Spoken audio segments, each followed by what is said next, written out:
ওম তৎসৎ। আশা করি সবাই ভালো আছেন। সম্পূর্ণ একটি নতুন ক্লাস আজকে আমরা করব। গীতার 4 থেকে 6 নম্বর শ্লোক আমরা ভাঙানোর চেষ্টা করব এবং পরবর্তীতে এটা পাঠ করার চেষ্টা করব। আশা করি আপনারা প্রথম 3টি শ্লোক বাসায় অধ্যয়ন করেছেন।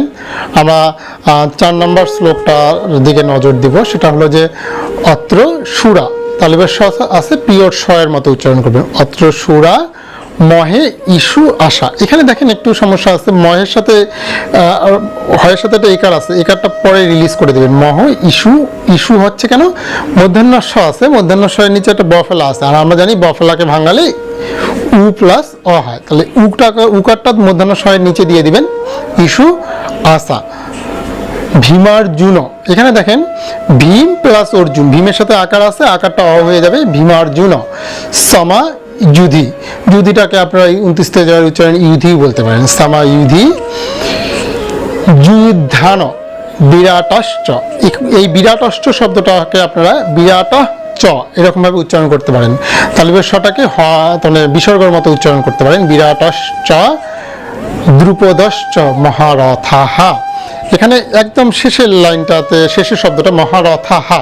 কেন রথাহা হচ্ছে, এখানে একটা বিসর্গ আছে এবং বিসর্গটার সাথে, বিসর্গ জানি আমরা শব্দের এক বাক্যের যদি শেষে হয় হয়ের মতো উচ্চারণ হয় এবং বিসর্গের সাথে একটা, সেই জন্য কিন্তু ওই হয়ের সাথেও আকারটা মহারথাহা।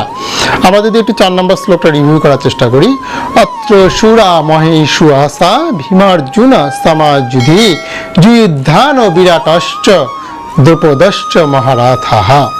আমরা একটু 5 নম্বর শ্লোকের দিকে নজর রাখবো। 5 নম্বর শ্লোকে আছে দৃষ্টকেতুষ চেকিতান কাশী রাজশ্চ বীর্যবান পুরোজিৎ কুন্তি ভোজশ্চ শৈবশ্চ নরপুঙ্গবহ। অর্থাৎ এটা দেখেন দৃষ্টকেতু, কেতুর পরে আমরা একটা তালিবের স্বরের হসন্ত পাবো, এটাকে আমরা বিসর্গের মতো উচ্চারণ করি। দৃষ্টকেতু চেকিতান কাশী রাজশ্চ, তেমন কিচ্ছু নেই। বীর্যবান 29 তে জয় আছে, 29 তে জয়ের উচ্চারণ ইয়া করবো এবং 29 তে জয়ের উপরে রেপ আছে, সেজন্য এটা বীর্যবান। পুরোজিৎ কুন্তি ভুজশ্চ শৈবশ্চ নরপুঙ্গবহ, তেমন কিচ্ছুই নেই, জাস্ট একটা বিসর্গ আছে, বিসর্গের জন্য আপনি নরপুঙ্গবহ বলবেন। এখন যদি আমি 5 নম্বর শ্লোকটা একটু রিভিউ করি। দৃষ্টকেতুশ্চেকিতান কাশী রাজশ্চ বীর্যবান পুরোজিৎ কুন্তি ভোজশ্চ শৈবশ্চ নরপুঙ্গবহ। আমরা আজকে ক্লাসের একদম শেষ শ্লোকে চলে আসছি।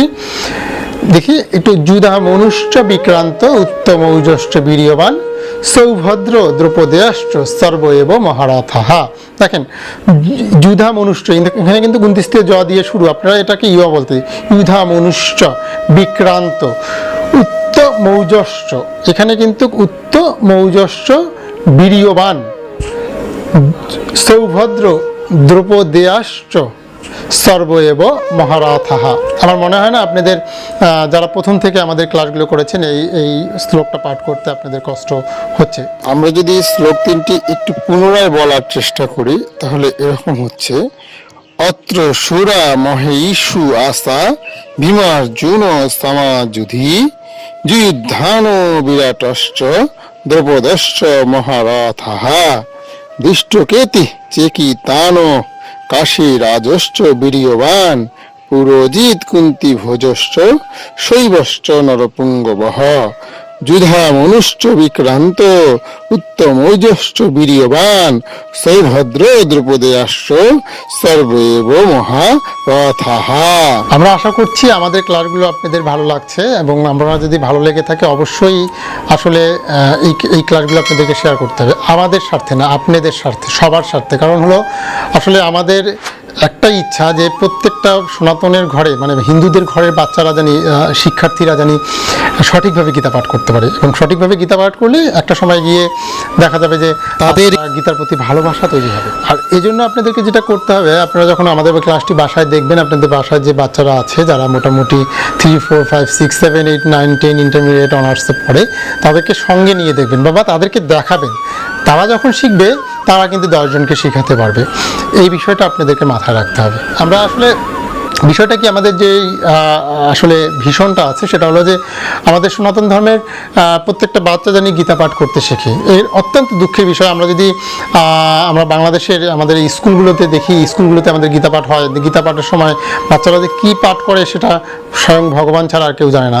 একদম সরস্বতীর মন্ত্র থেকে ওম তৎসৎ বলে শুরু করে, কীভাবে শুরু করতেছে, কৃষ্ণ প্রণাম মন্ত্র, এক্স্যাক্টলি গীতার মন্ত্রই বলে না অনেকে।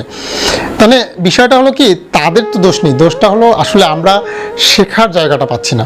তো আপনাদেরকে অবশ্যই নিজে শিখতে হবে, পাশাপাশি আমাদের ভিডিওগুলো শেয়ার করবেন, যদি আপনাদের ভালো লেগে থাকে লাইক করবেন, পারলে আপনাদের যদি কোনো আমাদের পরামর্শ থাকে অবশ্যই কমেন্ট করবেন। কারণ আমরা চাই প্রত্যেকটা সনাতনী পরিবারে প্রত্যেকটা বাচ্চা, প্রত্যেকটা মানুষ জানি সংস্কৃতিতে গীতা পাঠ করতে শেখে। হৃদয়ের সাথে আমরা পাঠ করব। সেই পর্যন্ত সবাইকে ওম শান্তি। ওম তৎসৎ। আমি আজকে শ্রীমদ্ ভগবদ গীতার প্রথম অধ্যায়ের আজকে দ্বিতীয় ক্লাস 4 থেকে 6 নম্বর শ্লোক পাঠ করে শোনাবো। আপনারা আবার আমার সঙ্গে সঙ্গে বলার চেষ্টা করবেন। শুরু করি। ওম নমঃ ভগবতে বাসুদেবায়। ওম নমঃ ভগবতে বাসুদেবায়।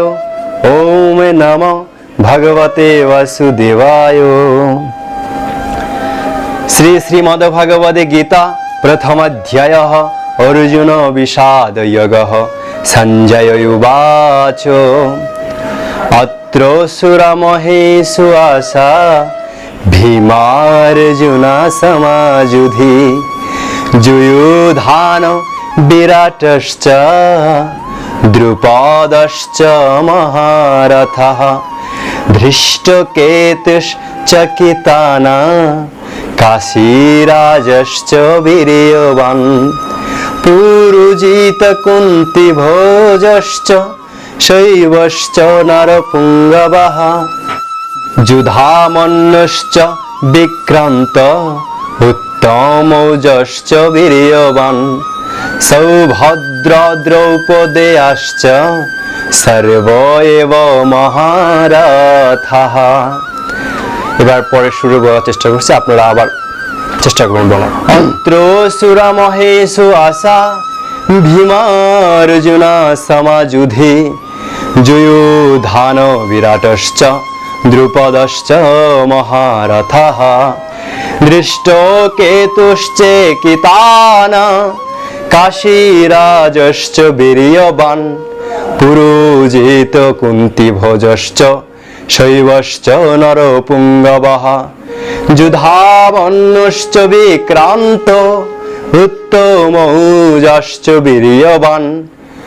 সৌভদ্র দ্রৌপদেয়াশ্চ সর্ব এব মহারথঃ। সবাইকে ওম শান্তি।